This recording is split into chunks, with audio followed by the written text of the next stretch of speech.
Welcome back to another Flashback Friday today, and this one I'm going to take it all the way back to when I got my very first boat.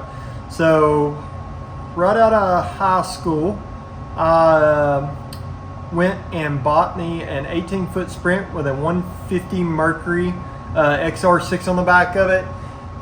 One of my good buddies' dad was selling one, and he was asking like $8,000 for it, and I didn't know exactly how much money I had in my bank account or anything. So, I went back and told my mom and dad that I really wanted this boat really bad. And they said, well, go up and see what you got in your bank account. So I went up to the bank and checked, and I had plenty of money to get one. So I actually offered the guy like $500 less cash for it. And he said, absolutely. And took him the cash and got my very first boat.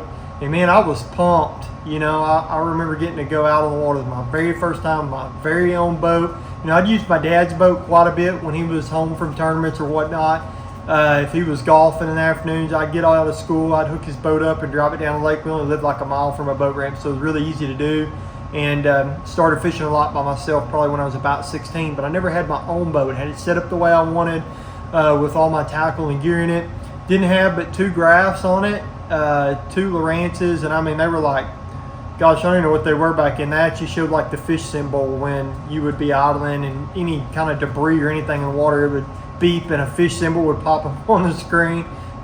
Same deal up on the front graph, nothing special, no mapping whatsoever. So a buoy marker was one of my best friends. I could still find brush piles and grass edges with that unit, and I would drop a buoy marker and turn around and start fishing, stuff like that. But I spent a lot of my time fishing shallow, throwing a jig and lipless baits and square bills and top waters, buzzbait, horny toads, all of that. Just fishing anything that looked good.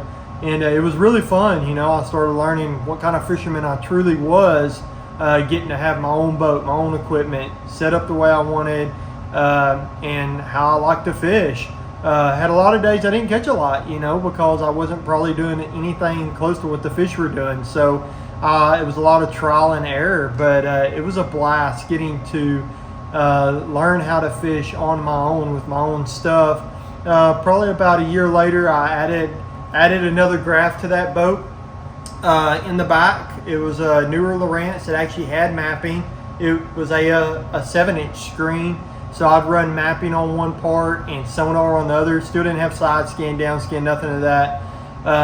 And started being able to find more precise stuff, out offshore, and started winning a lot of tournaments out of that boat. Had a good buddy that had moved out here from California that I'd met, and we started fishing team tournaments together, won a lot of tournaments together, won a boat together, Angler of the Year and a couple of team trails. And it wasn't shortly after that, probably 2 years or so after I owned that Sprint, I sold it and bought me a Ranger, what was that? A 186.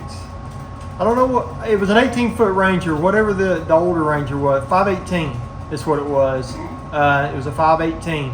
And, that boat I got to set up kind of more the way I wanted. And that's when I really started finding myself out on the water as far as being able to get offshore, find big schools of fish out deep. And I had side scan, was able to get side scanning to come out then, and I really started learning a lot about offshore fishing then.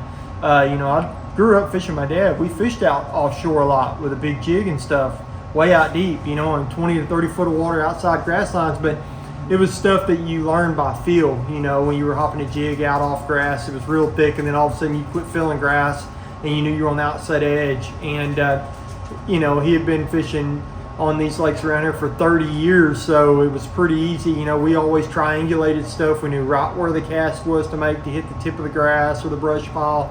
So if I wasn't with him, I didn't know exactly where them places were, so I had to find a lot of new stuff on my own. And once I got napping and stuff, it made a big difference for me. But just getting out there on the water and just fishing the moment, things that look good, fishing completely instinctual, that was a lot of fun.